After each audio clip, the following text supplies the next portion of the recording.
brace yourself, because you're about to dive into another free first-hour episode of the Higher Side Chats, and we just want to let you know that whether you're looking for a companion through your paranoid insomnia, entertaining yourself through one of life's mundane activities, or trying to ward off the internal screams of all those sad, smothered souls around the office, THC is here.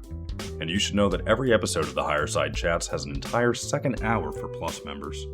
Sign up at thehighersidechats.com and you'll get years of Plus show archives, lifetime forum access, a special invite to Greg Carlwood's monthly joint sessions, MP3s of THC music, bonus episodes, tour videos, and 10% off t-shirts, grinders, and whatever else ends up in the Higher Side store. It's $8 a month that you won't miss, so become a Plus member and treat yourself in these troubled times. Always action-packed and commercial-free, which means you'll unfortunately never hear my voice again.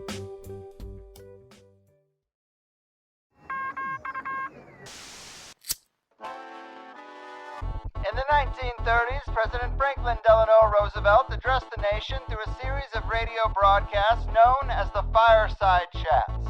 His aim was to reassure the common man that our society would recover from its troubled times. Well, we're far from 1930, and I deal with a different kind of fire. For a new era of worldly frustration, we offer a fresh conversation. I'm Greg Carlwood, and these are the Higher Side Chats. All right, Higher Side Chatters from sunny San Diego, I'm Greg Carlwood, and I don't know if ignorance, arrogance, or full-blown intentional misdirection is to blame, but it's becoming more obvious that most areas of science are completely off the mark. In the realm of health, it seems that the bioterrain model and holistic approach to wellness are having results that far exceed the best offerings of Rockefeller medicine without the troubling side effects. When it comes to fuel and energy, it's pretty clear that the system has a very rigid line drawn in the sand, despite many stories of promising results from those brave enough to cross it. We have a long history of strange things seen flying or hovering in the sky that our best experts tell us cannot exist, and fields like ether physics and alchemy were highly regarded by some of the most well-respected intellectuals in history before we were told to just ignore that work. Knowing these things, is it any surprise that perhaps the realms of astrophysics and cosmology are also committed to a fatally flawed model too? Really, how much money has been spent on expensive salaries and so-called academic institutions just to tell us their best guess about the mystery of the universe is that everything exploded for no reason at a random date in the distant past? They say it's the Big Bang Theory, but question it and you'll quickly find yourself outside of academic circles that won't adapt or adjust their strict models even in the slightest. If you ask me, rather than being married to complex mathematical equations that tell us our observations are wrong, maybe these brightest minds should start trusting our observations. Well, wouldn't you know it, that is one of the guiding principles adhered to by the advocates of plasma cosmology and the electric universe model, like today's returning guest Wal Thornhill. We've talked about the electric universe many times before, but its contention is that electricity rather than gravity is the primary operator in the cosmos, and that everything in the universe is connected through this electricity. The more you get into it, the more simplified and elegant it seems, with implications that are probably a lot more drastic than one would expect. And probably the most well-known voice for the electric universe model is the Thunderbolts Project, of which Wal Thornhill is the co-founding vice president as well as the chief science advisor. Wal got his degree in physics from Melbourne University, but it was inspiration from Immanuel Velikovsky's book Worlds in Collision that pushed him to see past the conventional paradigm in a way many of his colleagues could not. Together with David Talbot, they formed the Thunderbolts Project and wrote 2 books entitled The Electric Universe and Thunderbolts of the Gods that are both still highly respected over a decade later. After 5 years, it's certainly great to talk to him again, so let's get into it. The great electric universe guru, conventional cosmology critic, and passionate advocate for a new paradigm, Wal Thornhill, welcome back. Thanks very much, Greg. Yes, I am really looking forward to this. You know, I do a lot of interviews, and I know you do as well, and they have to all bleed together. But when we spoke maybe 5 years ago, it was more of an introduction to the electric universe model. And now I think our audience is going to be a lot more comfortable with the basics, which usually means we can dive deeper into the details. And 5 years is a long time. Mm-hmm. I find a lot more of my guests are working from the electric universe model, more so than ever.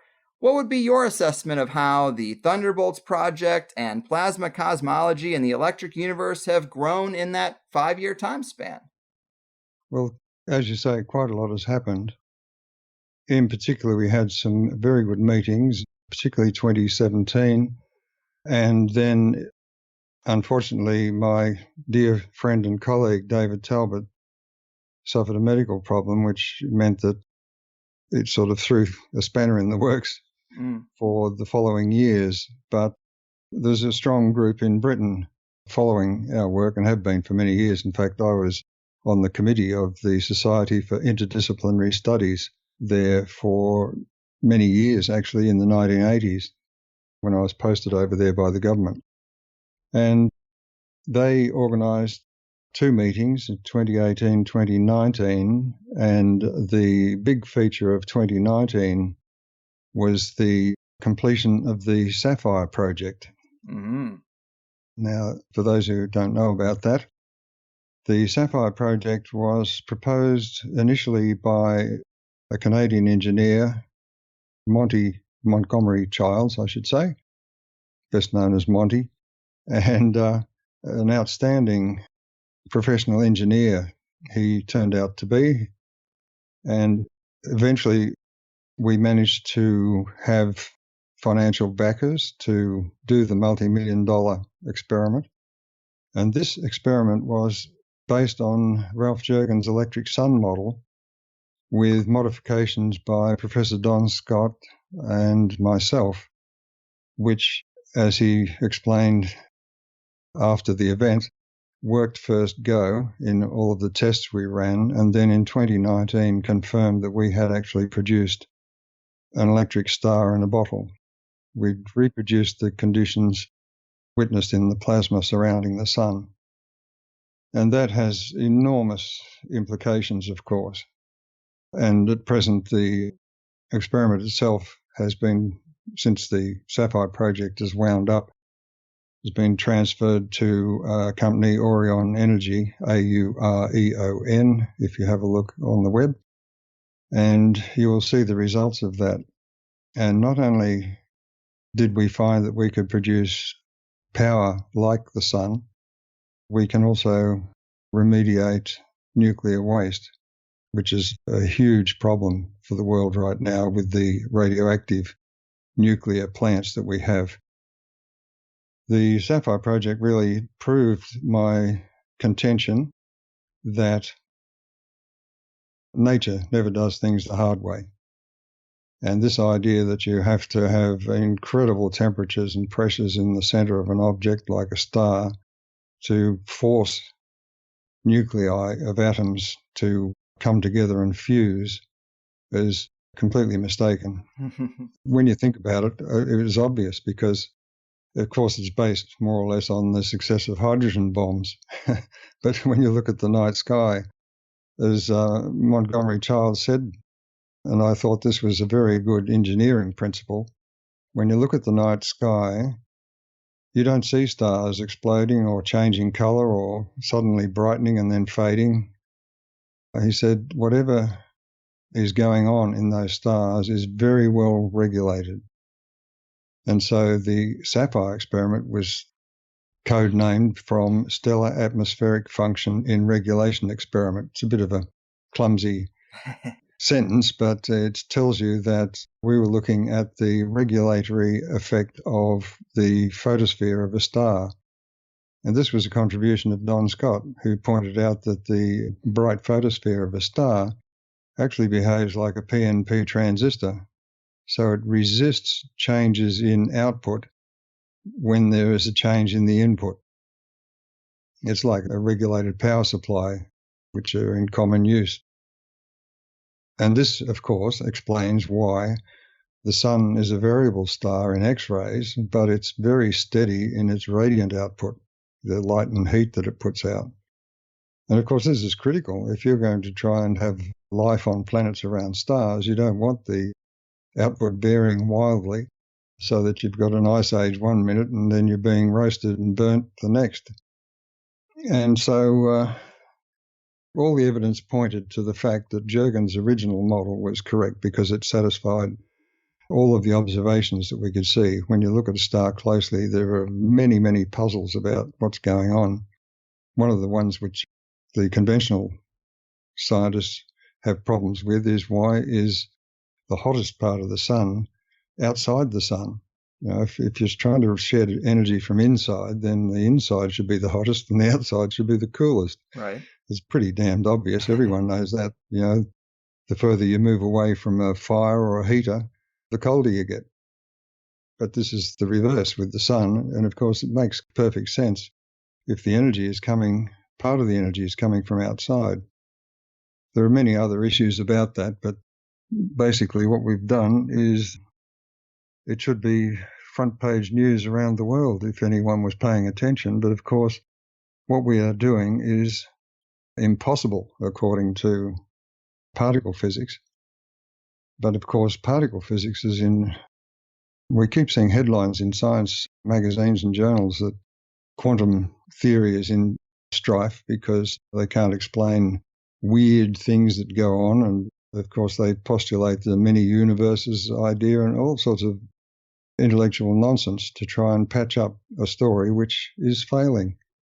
Well said. And I'm glad you brought up the SAFIRE project because it was one of the primary things I wanted to ask you about. I've read through a lot of the material and the results, but a lot of what I read was a bit over my head. I am curious, though, when you got this star in a jar working, some of the questions I would have are, how long did it burn for? How stable was it? I know you said the project wrapped up, but could it keep on sustaining itself in perpetuity if that was the goal? These sorts of things. Well, these are all very good questions. And of course, the main thing to test was whether we could regulate the experiment. We could set the knobs to a certain position and we would get exactly the same results each time. And we showed that early on that we could do that. My contribution was in the particle physics side of things and what actually creates the energy that we see from a bright star. And it is nuclear energy, but it's the kind that particle physicists don't like. That's the low energy nuclear reactions. Anyway, that was proven in 2019 and announced at Bath University in England at our meeting there. And that was done just a few weeks after we had confirmation from an independent laboratory that we had created a whole range of elements which weren't in the chamber before. We do the before and after tests. And also we have spectroscopes looking at what's going on in this bright plasma, our shining star, if you like. And when we turned the power up to a certain level, all of a sudden, all of these new spectroscopic lines appeared, which was indicative of the fact that we were actually converting one element into another. And that's where the bulk of the energy from the sun comes from. All stars, and I mean, this makes perfect sense, all stars create the heavy elements required for life and everything we see. It's not this crazy idea of a supernova, which, according to standard theory, is the only star event energetic enough to create the heavy elements. It's just not so. And then, of course, the supernova explodes and blows it all into deep space, which is not where you want it. You want it where the stars are and where life is. Right. All right. And that is crazy. Transmutation right under our nose, huh? Transmutation right under our nose. The old alchemists were onto something we're only just beginning to discover. Wow. That is amazing. And you mentioned this energy company. I was going to ask about that. It seems like once you've established that this is kind of how stars are created or birthed, then it seems like there would be a lot of energy implications there because it seems like a lot of power, no? Oh, yes. And it's non-radioactive because nature, when it produces new elements, does so in a way which is unknown to quantum theory because quantum theory is not actually physics. It's a mathematical description of what happens without any real understanding of what's going on. Now, this is one of the characteristics of modern science, unfortunately. The basics are missing. And it's all down to what happened at the beginning of the 20th century. And it sort of harks back to what you've been talking about the crisis in science. Well, we're having a crisis which we go through repeatedly in our societies. Mm-hmm. And that's obvious.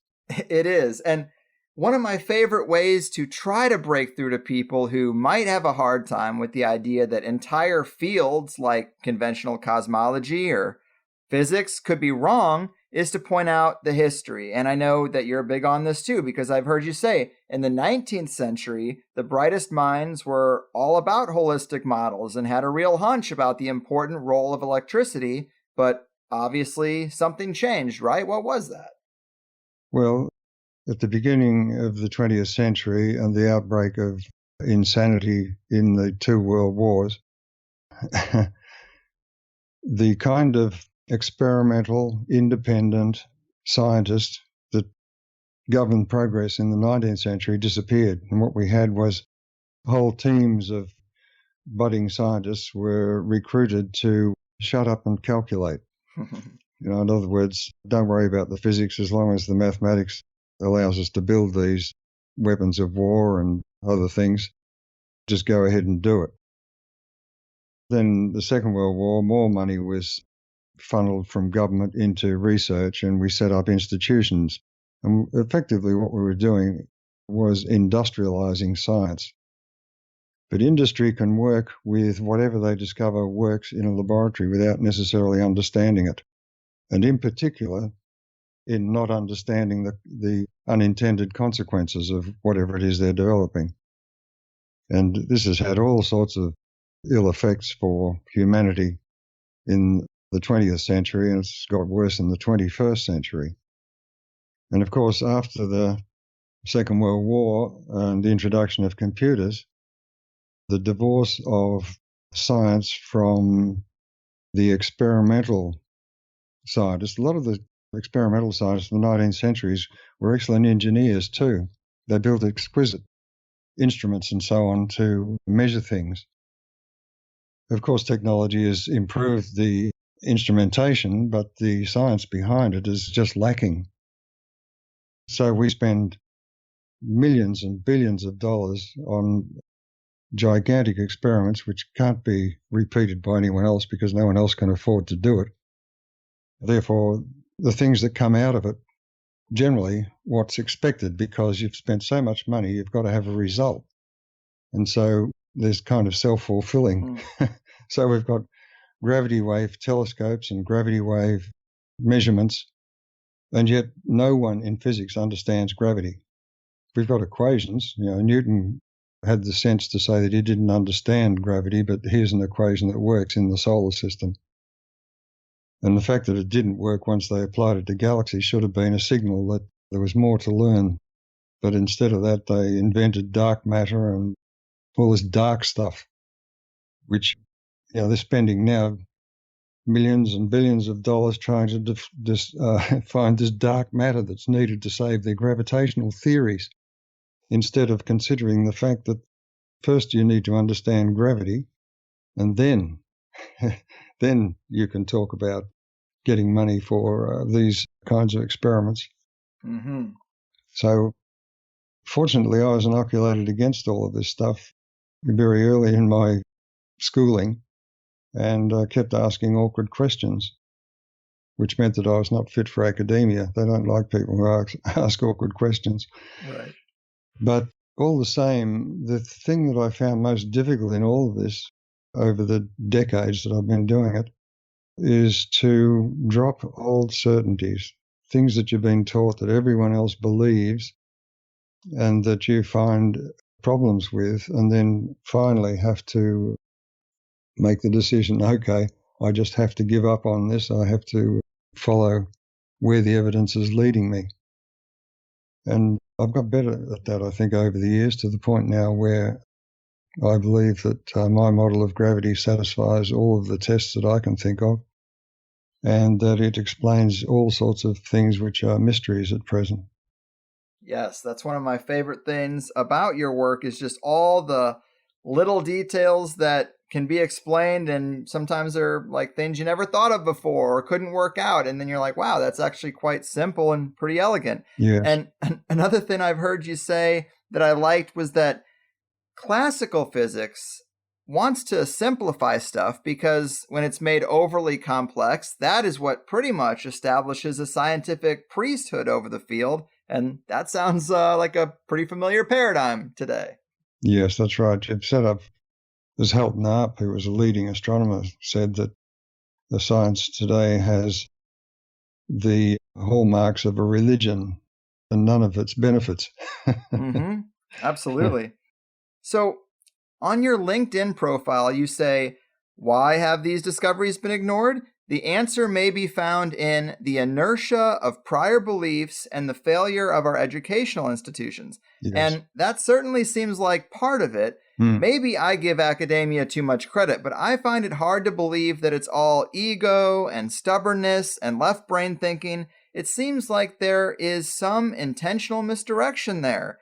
I mean, don't step out of this conventional box or your career is ruined, as you know. Yes. Are these people really just that close-minded, or did our conventional sciences get where they are because there's something they don't want us to stumble upon, whether it's energy implications or the story of our past? I get the vibe there's some kind of secret that they don't want to get mainstreamed, maybe several of them. Am I being paranoid? What do you think?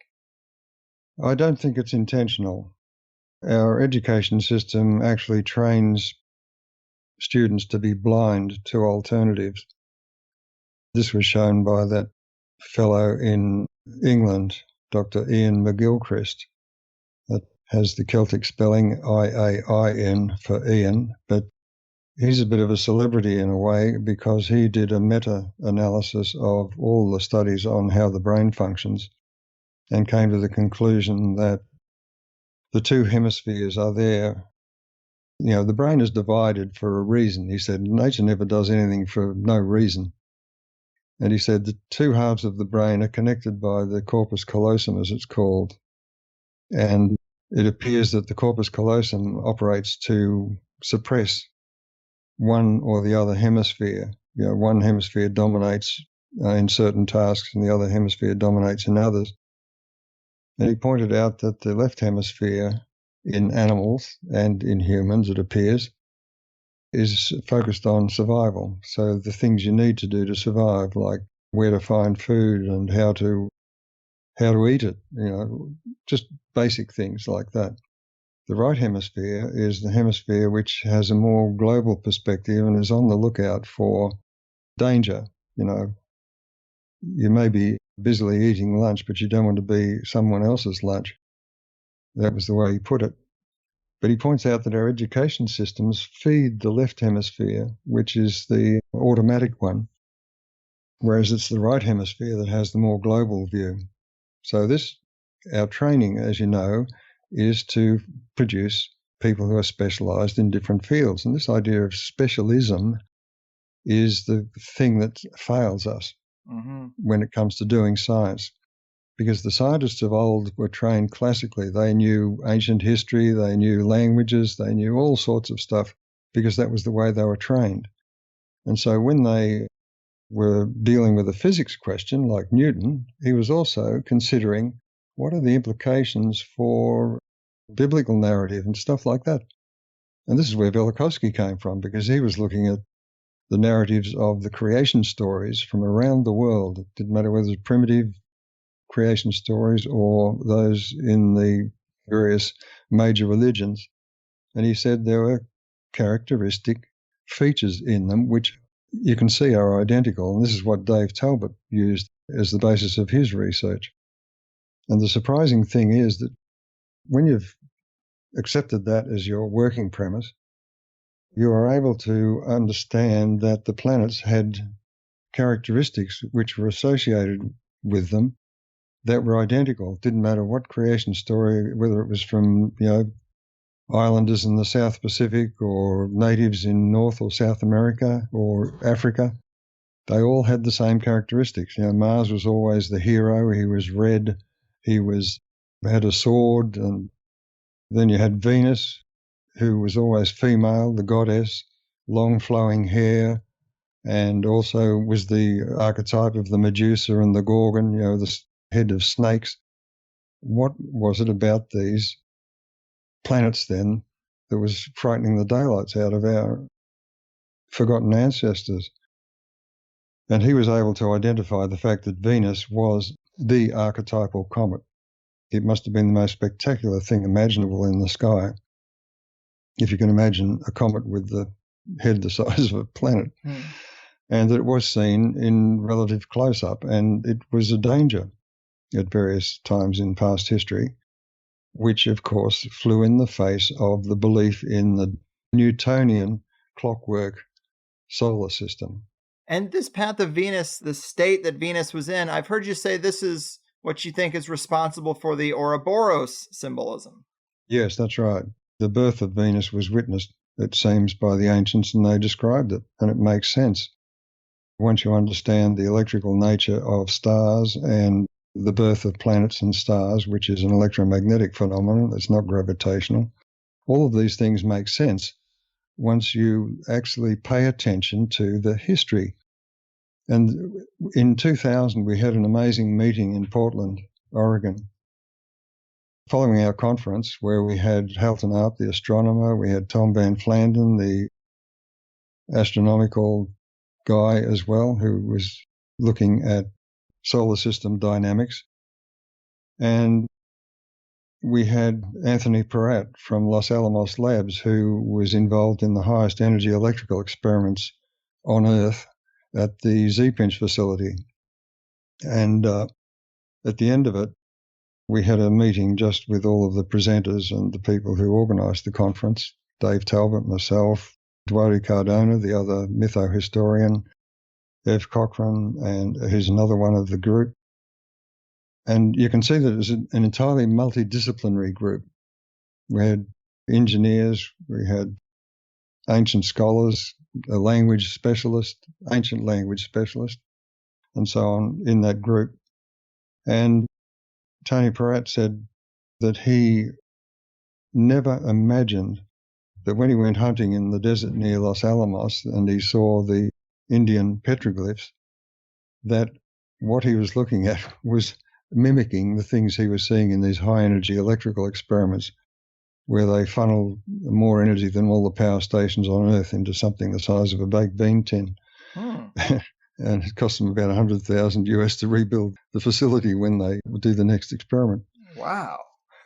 So this was a convergence of the best of modern science with the studies of the most ancient records known to man of what they saw in the sky. And Tony actually went and said, this changes everything.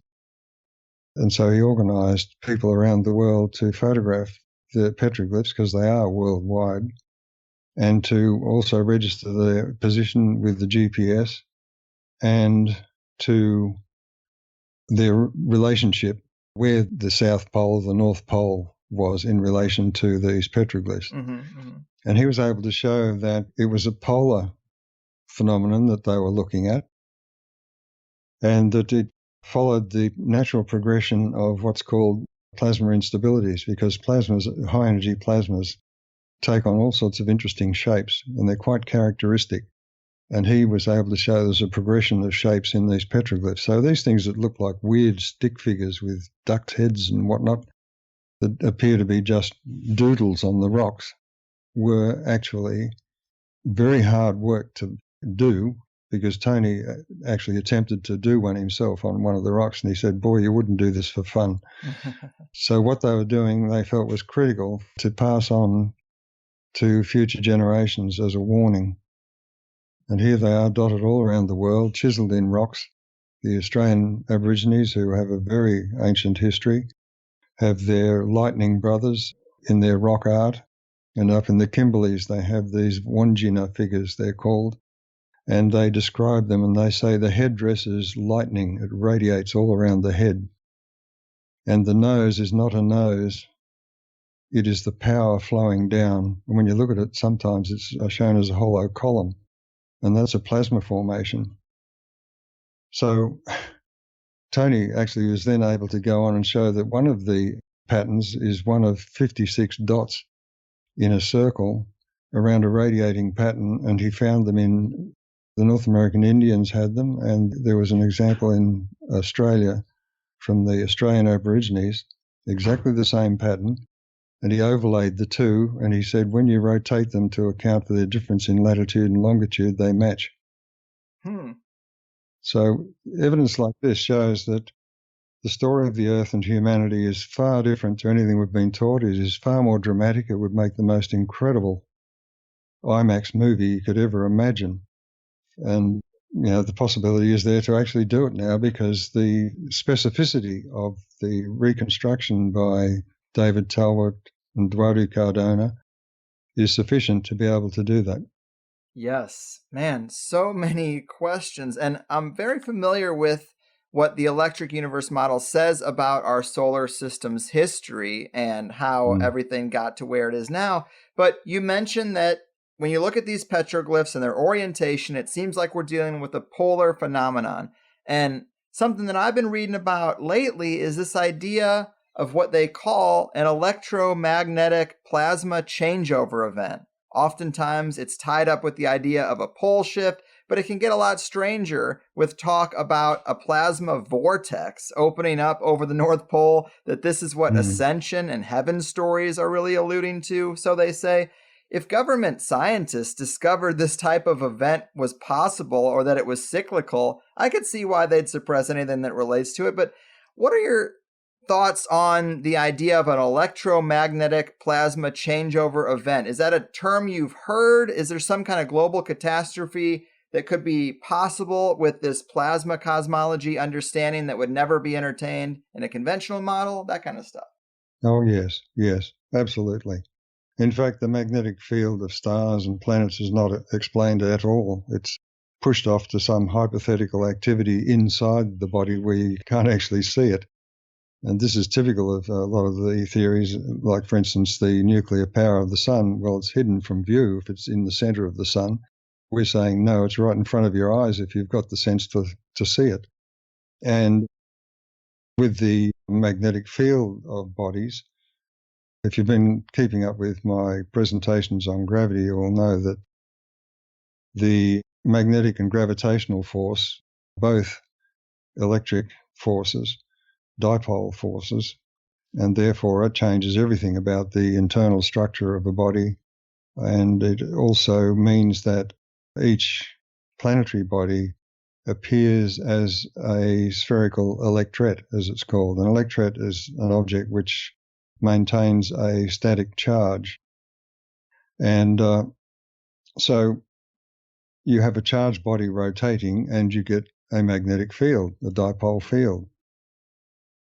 Now, of course, this did occur to geophysicists many years ago, and there was some discussion about it, but they calculated that the voltage on the Earth required to produce the Earth's magnetic field would be millions of volts, and therefore it wouldn't work. But they were suffering the same problem as the astrophysicists in treating things electrostatically. But we live in a plasma universe. In a plasma universe, the plasma isolates charged bodies electrically by forming double layers around it, or plasma sheaths as they're called. And this sort of idea is not entertained at all in astrophysics. They don't talk about electricity in space, and yet the electric universe says you're missing the most important aspect, both of space and, for particle physicists, it's also the most important aspect of matter. But it's not actually used in a way that makes any sense by either of them. Anyway, yes, I can explain the switch in the magnetic orientation of the Earth, its magnetic field. At the same time, Don Scott's model, Professor Don Scott, who produced the transistor model of the photosphere, also pointed out that the switching magnetic field of the sun is easily explained using electrical engineering principles. In my opinion, and I've stated this several times over the years, electrical engineers should take over cosmology because it is an electric universe. And electrical engineers know that whenever they propose something, they have to figure out how is it going to work. Whereas physicists seem to be quite happy to just propose randomly particles and new energies and all this sort of thing, on the basis that maybe they'll get a Nobel Prize for it. Right.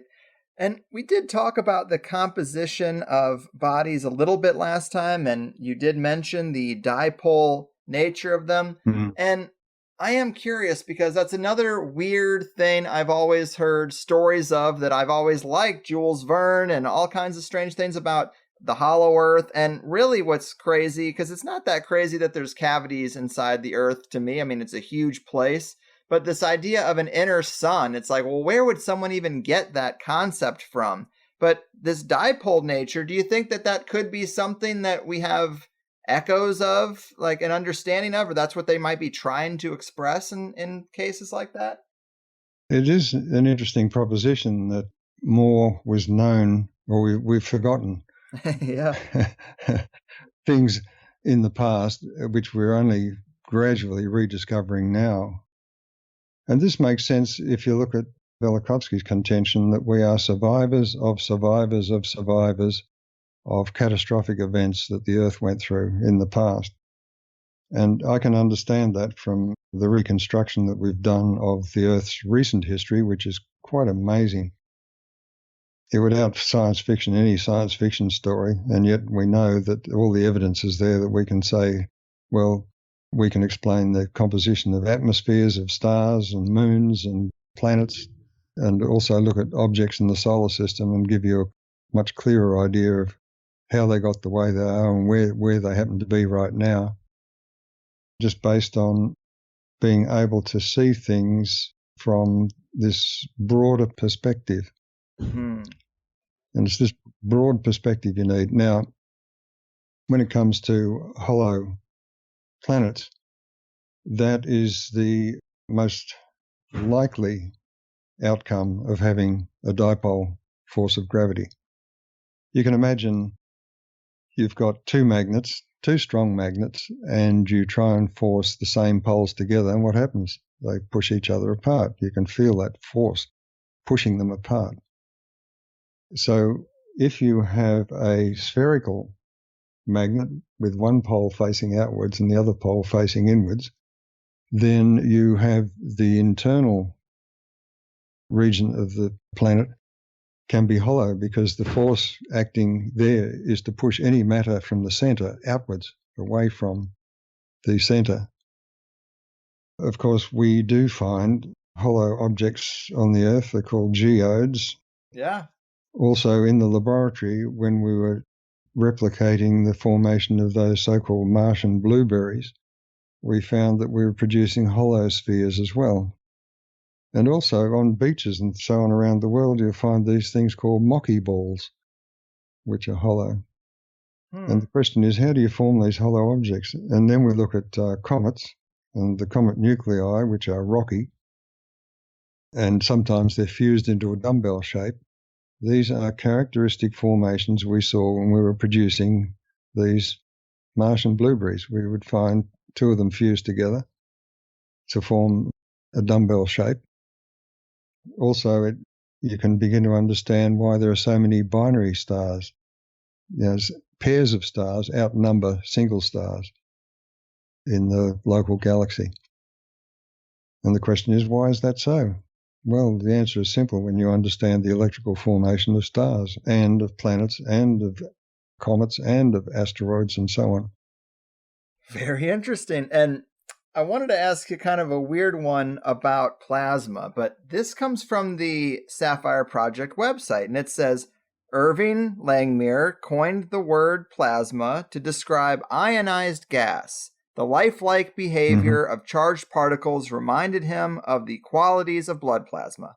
Okay, well, this is interesting because I've had guests who have done experiments with plasmas say something similar, that it seemed lifelike and conscious almost, intelligent almost. Eric Dollard apparently did an experiment with plasma and took a photo of what looks like a little spirit in the air next to it that he couldn't explain. I don't know what to make of that either. But I'm curious if you have any thoughts on this quality of plasma being lifelike and what that could imply. Yes. I mean, people have generally experienced those plasma balls, the novelty plasma balls, and you'll notice the electrical discharges in them are filamentary and they snake about. And of course, you put a finger on the glass envelope and they'll head to your finger. So they do have this sort of lifelike appearance or quality. And of course, the ancients who witnessed the plasma phenomena, quite startling and frightening times and majestic at others, plasma phenomena in the skies towards the poles, rather like an amazing auroral display. But when it's in space, the plasma will take on various forms, and one of them is the Squatter Man one, which is detailed in Tony Peratt's work. And he points out that the Squatter Man is actually a plasma formation where you have two sort of disc-shaped forms of the plasma centered on a glowing column, and the edges of the discs turn upwards. Now, because the plasma is, you can see through it partially because it's a glow discharge, it looks like a figure with a head and upraised arms and outstretched legs. So you've got the arms up at right angles to the body and the legs outstretched at right angles to the body, and they call it the Squatter Man. And that's worldwide, and it's a very well-known form of a plasma instability. But it also has other forms and it progresses through them. And all of these are represented in ancient art, and particularly in the most ancient civilizations, like the Egyptians with their kind of backbone ladder to heaven. The ladder to heaven came from this picture of a plasma discharge stretching up into the sky away from the earth. So the lifelike characteristics were anthropomorphized. In other words, so man was made in the image of God. Well, the God was a plasma God, and of course it looked like a man with his arms and legs outstretched over the earth and stretching up into the heavens. And so you can begin to understand what they were trying to talk about when they talk about the kingdom of heaven and whatnot. It was they witnessed things being constructed in the plasma formations in the sky. The pyramids were built to echo the effect of a column which is lit on one side and dark on the other and stretching up into the sky like a triangular shape with the pinnacle pointing towards planet Mars and us at the base. And you get the idea of the world mountain, the navel of the world, the navel of the whole idea of the world tree, this tree that stretched into heaven. Right. So all of these sort of biological overtones to the description of plasma things in the sky had a reason, and that is the lifelike behavior of plasma. Interesting. I was going to take that a different direction just because I hear so many researchers sort of use the terms electricity and even ether and consciousness in different contexts that all sort of circle around what sounds like they're oftentimes saying the same thing. Some people use those terms almost interchangeably to a degree. Well, my thought was if Irving coined the term plasma to describe ionized gas, electrically charged gas, I guess is what we could say, and found it to seem lifelike, it does make me wonder if consciousness and electricity might be the same thing, or at least entangled, that maybe charging a gas might even cause consciousness to emerge within it. What do you think? Well, in the Electric Universe, I'm keen to define my terms that are not defined in modern physics. And one of the things about the ether is that it is an absolute necessity. You cannot have electromagnetic waves traveling through a pure vacuum. In other words, there's nothing there. And it seems crazy to me that we even contemplate such a thing when it's known that the vacuum has the characteristics of a dielectric material. It is material. Now, at the time when I was getting involved with Velikovsky, there was a small monograph put out by a Dr. Horace Dudley, who was a radiation physicist. And he proposed the idea that the ether, as it's called, is a material medium and it's made up of neutrinos. Now that made sense to me simply because neutrinos must, if they exist, and they've been shown to exist experimentally, they must be composed of normal matter just like everything else, but in a state where it has very low energy, very low mass. And once I'd accepted that idea, this was Horace Dudley's proposal, that we live in the universe is not empty, it's full. It's full of this neutrino sea, if you like, an ocean of neutrinos. And once you had that idea in your mind, you could understand then how a particle and its so-called antiparticle, which is a complete misnomer, can suddenly pop into existence. They don't pop into existence. They are the result of a neutrino accepting energy and then splitting into a positive and negative particle with identical characteristics. The very idea of an antiparticle is nonsense, because one of the principles of physics says you cannot magically create or destroy matter. And if you give up that principle, then you're not doing physics. So that's been the case for the last century or more. So the ether is necessary. If it is a material medium and it's made up of positive and negative charge, smaller ones, not the electron and proton, we're talking about another level down, if you like. It's a repeated pattern, and this is typical of how the universe operates. It has repeated patterns. A successful pattern in one dimension, one level of existence, can be seen in the lower and possibly an upper, one level up. Mm-hmm. Anyway, having sorted that out, I then realized that matter, because it is a resonant system of charged particles, if it wasn't resonant, they would just fly apart and it wouldn't exist. That means all of the particles exchange energy between themselves in an orbit, like in an atom. And the reason the electrons don't just dissipate energy and fall into the nucleus, attracted into the positive nucleus, is because they exchange energy in real time, which means the electric force must operate in real time, no speed of light delay, instantaneous. This means that gravity, for instance, is an electric force because it operates in real time. Newton's law doesn't include time or t in the equation. All of these things give you some impression that all of the things that are considered to be woo-woo science, like ESP, remote viewing, and so on, can be understood in terms of this same kind of signaling that keep the planets in their orbits about the sun, only this time at a biological level.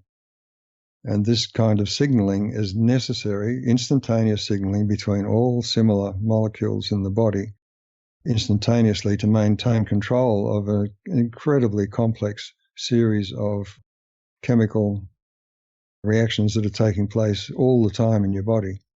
There's trillions of things going on at any instant, and to maintain coherence and therefore remain alive requires that they all know what's going on throughout the body. So you get this mind-body connection is instantaneous.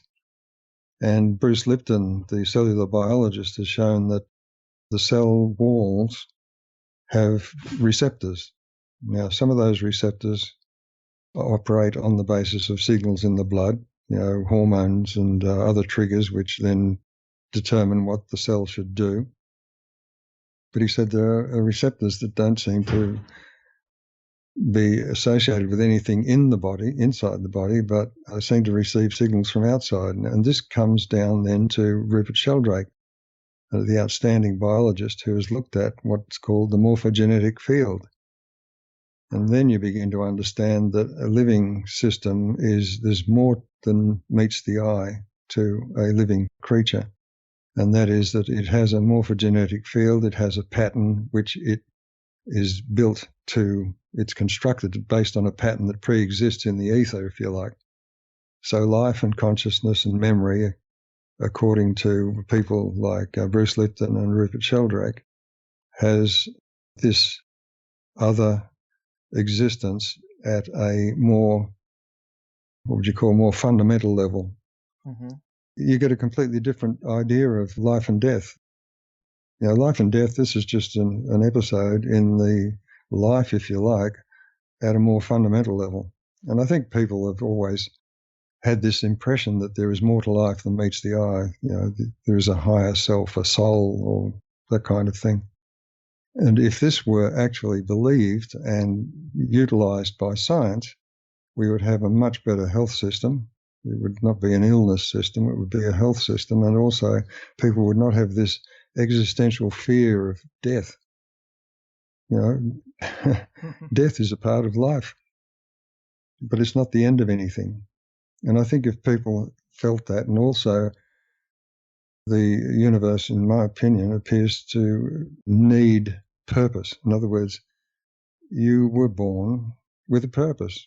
But of course, our society, our cultures, and our education knock that out of us. It's only those who are lucky enough to stumble on what their purpose is, or it's so strongly in them when they're born that they become a Mozart or, some other amazing genius. It's inexplicable otherwise. Yes. And I've heard about some people instituting new educational models where they say if you pay attention to small children, they will express some sort of talent that's the adult's job to notice. Is like, hey, you're really good at X, Y, or Z. But instead they put us in a school system where they teach to the least common denominator and everybody must spread their education and talents and just their bandwidth across all these subjects that they don't care about, when really if they focused on the one thing that seems to be trying to pour out of them, they could be that Mozart or something. Oh, yes. We're all amazing individuals and we come with a purpose to learn something generally. And it's interesting for me because these ideas have dawned on me slowly over the years, but the older I get, the more I realize that I'm where I am only because I followed my intuition. And the intuition, your feelings, are the guide. And I've always paid attention to my children and grandchildren to see what it is that excites them. What is it that they feel they want to get involved in or to do? So if they show an interest, I've seen a grandchild who knew they wanted to play the violin at a very early age and insisted. And so her mother took her along and sure enough, she was very good at the violin. That doesn't mean that that's what she will continue to do, but if you follow these clues from the child, listen to them and not try and force your ideas on them, that person has a better chance of fulfilling their lives. And that is the thing which will make people happy, not the industrialized education system, which has resulted in an industrialized science. And that industrialized science is so naive that it's actually dangerous. We can see that. And by not understanding ourselves, we continue to behave, as Velikovsky pointed out, irrationally. He said all of humanity behaves irrationally.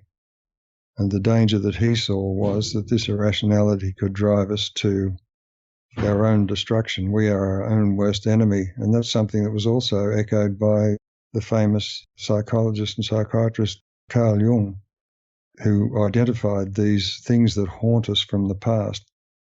And one of the major ones is this sort of post-traumatic stress disorder of having lived through doomsday. And I look back over my life and I can see that ever since I was very young, there was always a doomsday story. We had to be afraid of this or of that or the other. We seem to be in a couple of those right now. Oh, yeah, we've got one right now. And so we've got a mass psychosis. The things that we're being told by the media and that and the politicians, it's got nothing to do with science. It's a psychosis. And it was the same thing, of course, that drove Hitler and the other madmen of the past. Of course, it's the madmen who take advantage of these situations. Yes. Well said. Amen to a lot of the things that you just said there.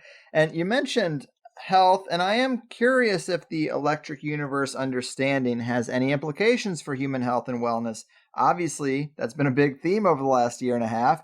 I've had a lot of guests who think that, like cosmology, the science of medicine and health is way off track from where it should be. We should be treating the body holistically, and some say energetically or electrically with light and frequency. Yes. There were Rife devices and studies like this one that I jotted down where it says, a study by Arizona State University, along with researchers at Johns Hopkins University, shows how strong blasts of visible light from a low-power laser can kill viruses. Yes. The laser technique appears to be more successful than other methods at killing viruses and also poses less harm to healthy tissue. And I'm seeing more stuff like this all the time. And I wonder if you or your colleagues have looked at health and disease from an electrical or frequency-based standpoint and considered that Western medicine has got it all wrong. Yes. All of our science is a dismal failure at present, simply because the experts in one field mislead the experts in another field with the things they don't know. And the result is it's a babble of nonsense generally. But with the industrialized education and scientific regime, our hospitals are industrialized. I mean, you get this sense of abandon hope all you enter here when you enter a hospital, or at least I do, because they have no idea of the mind-body connection, and also the fact that consciousness and so on exists beyond the body, and that they deal more like mechanics. You know, if this bit's not working, we'll just cut it out, or we'll zap it with radiation or chemicals or whatever. It's got nothing to do with the way life operates. For instance, when we talk about immunity from viruses, we're always in this war against nature. And the only one that's going to lose is us, because nature is far more subtle and interconnected than any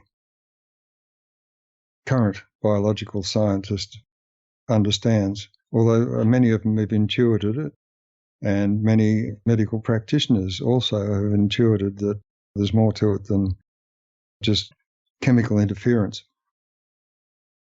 One of the things I'm hoping is that when the Electric Universe revolution takes place, because it is a revolution, it's unparalleled, the understanding, it's a cultural shift as big as anything, or probably bigger than anything in the past, because at last we understand what our ancient forefathers were desperate for us to learn. And in the process, we begin to understand our real place in the universe, and our perspective on everything will change. And that change will be for the better, simply because we recognize ourselves as conscious beings in a conscious universe with a purpose. And most people today have no purpose. They sort of they try and fill their days with either acquisition of things or entertainment, mindless entertainment, a lot of it. Whereas if they could find and follow their purpose, their life would be fulfilling, and we wouldn't have all of the divisions and all of the nonsense that's going on right now. This is my hope for the future. And at present, I'm writing the book, which will lay all of this out. Yes, I heard you mention that in a previous interview. What more can you say about this next book? Because it seems to be one that is going to look at many different aspects and try to take that full-on holistic approach to kind of explaining everything. That's the gist that I seem to be picking up on. Yes, this book will be different to the things I've written in the past, because I've got a research assistant who is doing an amazing job in tracking down the differences, the history of ideas, and showing how the electric universe at every step has been able to either predict or explain things simply, while the mainstream view of things, the conventional consensus view, has only hit one brick wall after another and been unsuccessful in predicting anything of use. It will be unlike anything that's been written before, but because it has this historical background and looking at characters in the past. It should be very readable. You don't need any mathematics. All you need to do is to be able to piece together a coherent story which shows everything like a huge jigsaw puzzle with all the pieces in place so that you can actually see the entire picture. Modern science today is a whole set of jigsaw pieces, scattered on the floor by comparison. Mm-hmm. Right on. Well, just so much information. One of the last things I wanted to ask you about was the grid. Obviously, Tesla had some thoughts, but given what you know about electricity, would you rework our power grid? Are we going about harnessing it the wrong way? Are we vulnerable to the sun's energy in that regard? What do you think about the way we harness electricity here on the planet and maybe how we could do it better? It's pretty primitive in many regards. The SAFIRE experiment has shown that we can produce power supplies of almost any size you want. It's scalable. So you could power cities or neighbourhoods or whatever. You would not need, in fact, it would be a waste of money having national grids. You don't need to do that. You can provide power on a very localised basis. It would also make a huge difference down here in Australia because of all the bushfires, serious bushfires that are started by transmission lines that fail or arc to the ground. Yeah, California too. Yeah. But that's really interesting. So just before I let you go, if you were to approach the task of powering a neighborhood with what you've discovered in the SAFIRE project, how much room would you need for that device or that mini electric star to power a neighborhood, and how would it get to the houses? Just through typical wiring through this to the central electric star? Yes, there's no need to make it complicated. You just use wiring to the people who need it, or the industry or devices or whatever that needs it. And the SAFIRE reactor is quite compact, so you could have, I suppose, something the size of a shipping container could do quite a number of houses, I would imagine. Wow.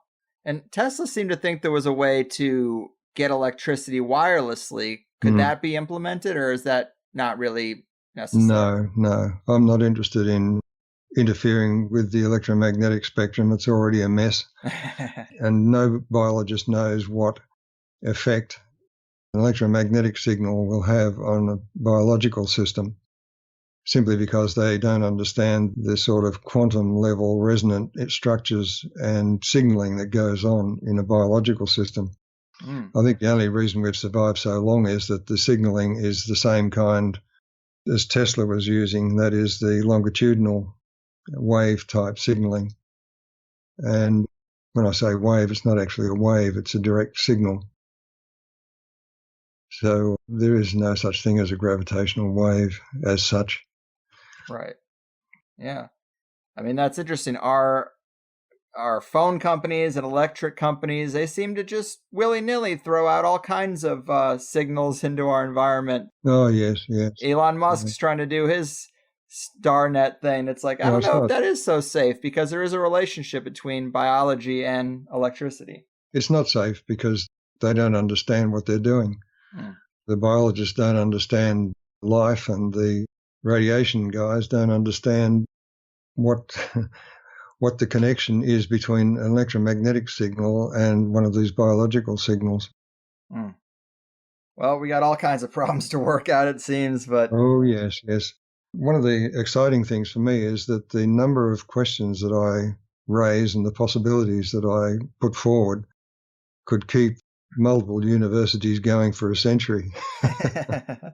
I agree, definitely. But this has been a serious pleasure once again. I definitely think there are many alternative areas of study that seem to be overlapping and coming to similar understandings way more often than I was seeing even 5 years ago when we last talked. So it's an exciting time to be alive, I would say. Yes. Thanks for taking the time to share your thoughts with us. Before we call it in, give people any information they might need, important links or anything to follow up on what you might have going on in the future on top of that book you're working on. Well, the main public interface is thunderbolts.info.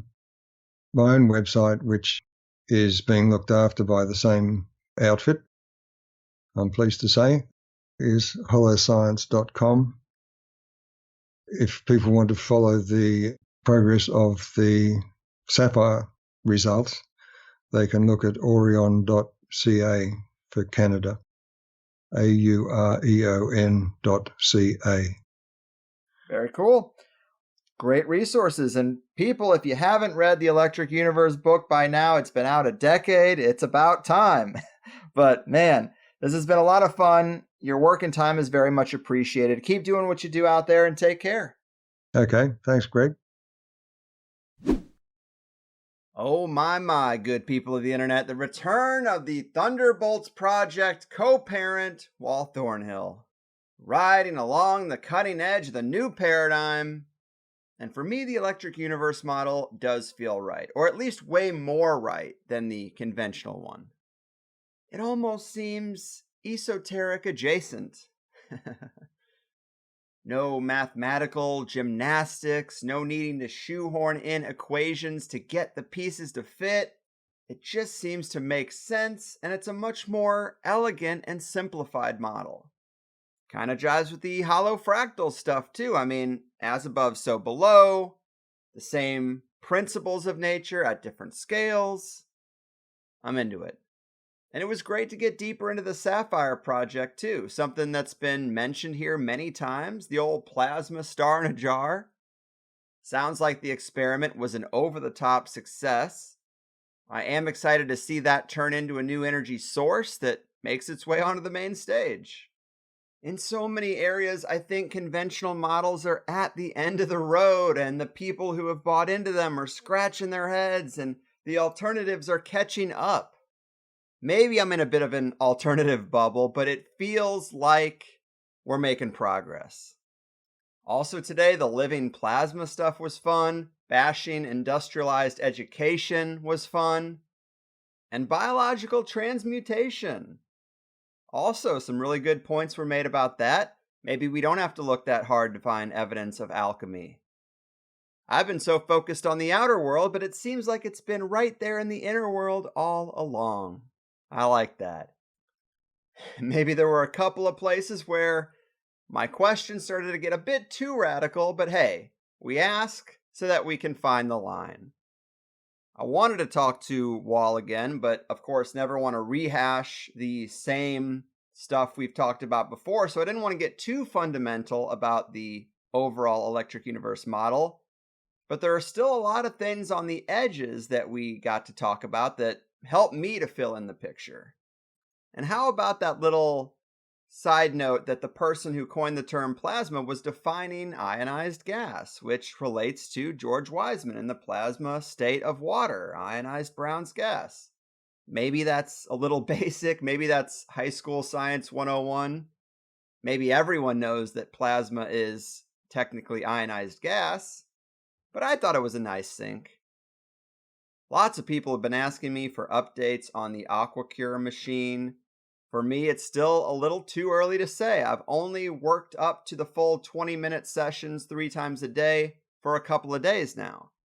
My sinuses have been really terrible lately, maybe you can tell. So I'm hoping to get some relief there. I don't think this is something that's going to heal my deaf ear. I really didn't think that was going to happen. That's probably going to be soul retrieval through shamanic healing. Whole nother story. But with the AquaCure, I would be completely satisfied if I just never had bad sinuses again. That is what I'm looking for. I could say that the 20-minute sessions do make me feel maybe a little lightheaded. I could say that I do feel like I have some excess energy, which is great because I'm usually running on fumes. I give the bubbled water to the pets, and I don't really know how to assess how that's going. The cats were and still are fine. The dog is 15 years old and has had a really rough time getting around the past 6 months. And for the last 3 months, she's had seizures pretty much every 30 to 35 days. And so that's something we can actually check and see if we can make some progress on. It's measurable. But the problem is that the Brown's gas bubbled water is not the only change we've made. She's getting more CBD and other natural seizure remedies.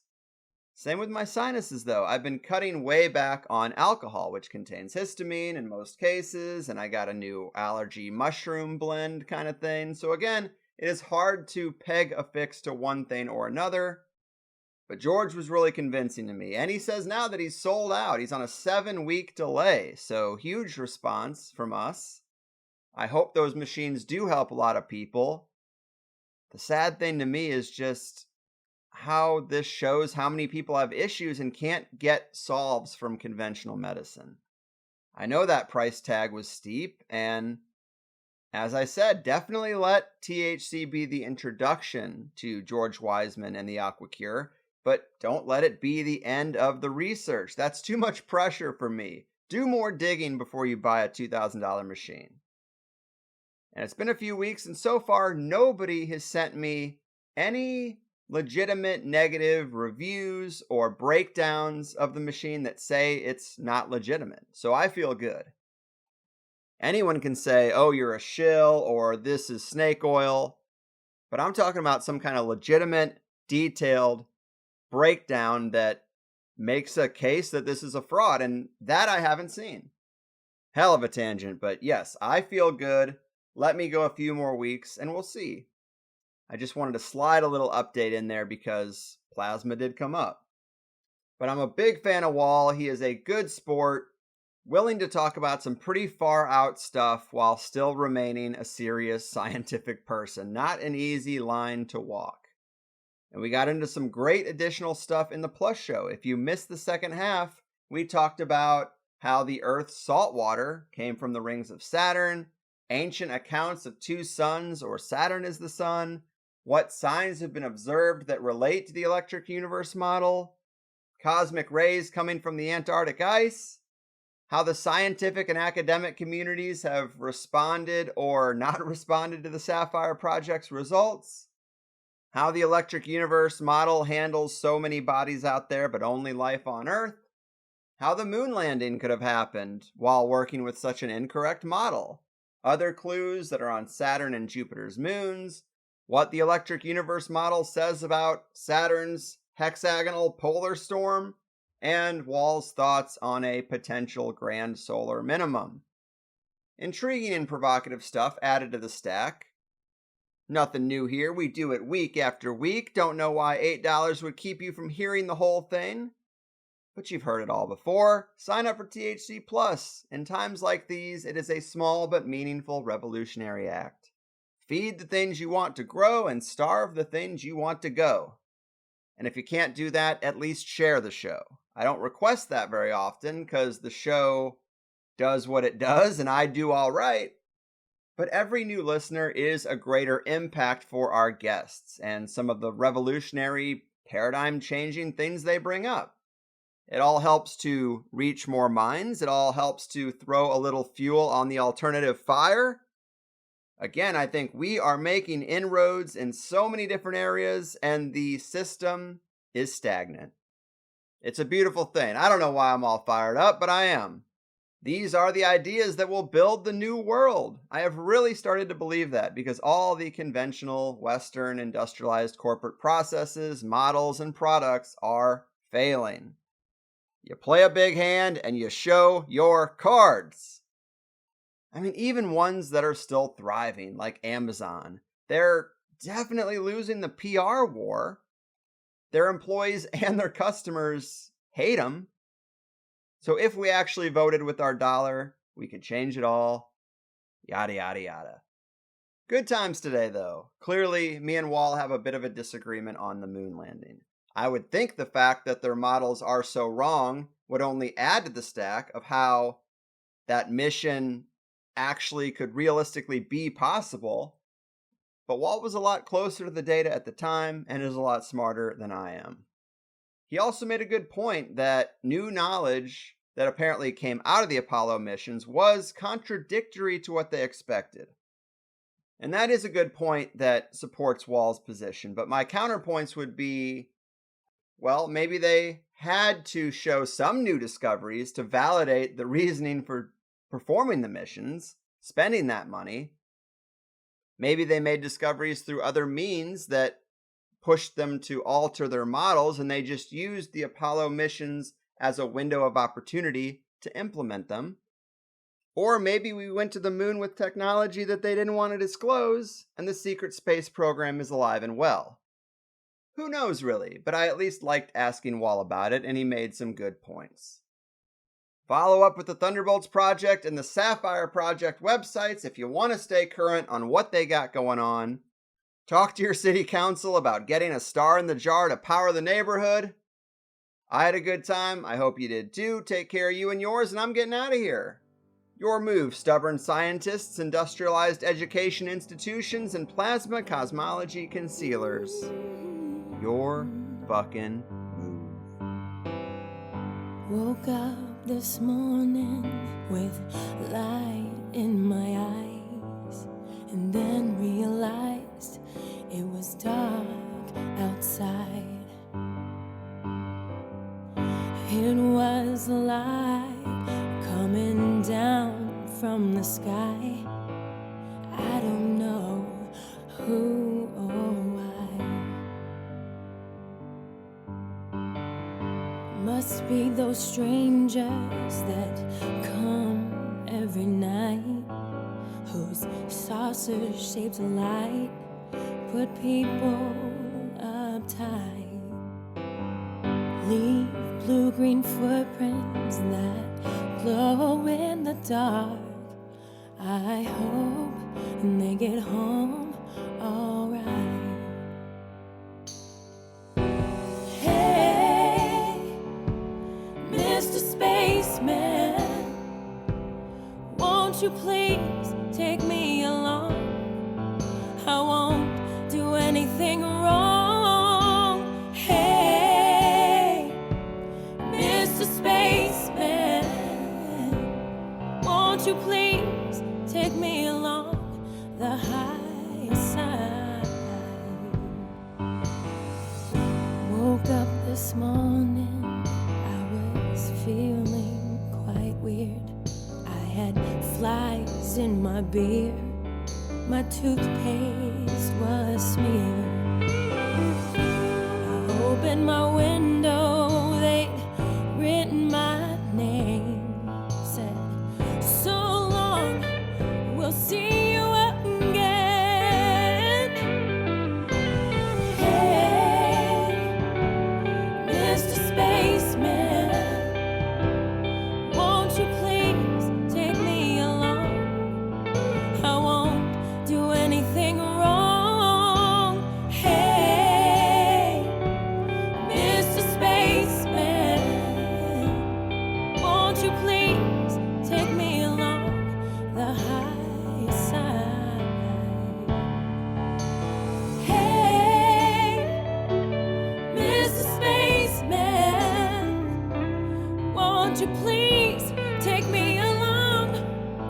I won't do anything wrong. Hey, Mr. Spaceman,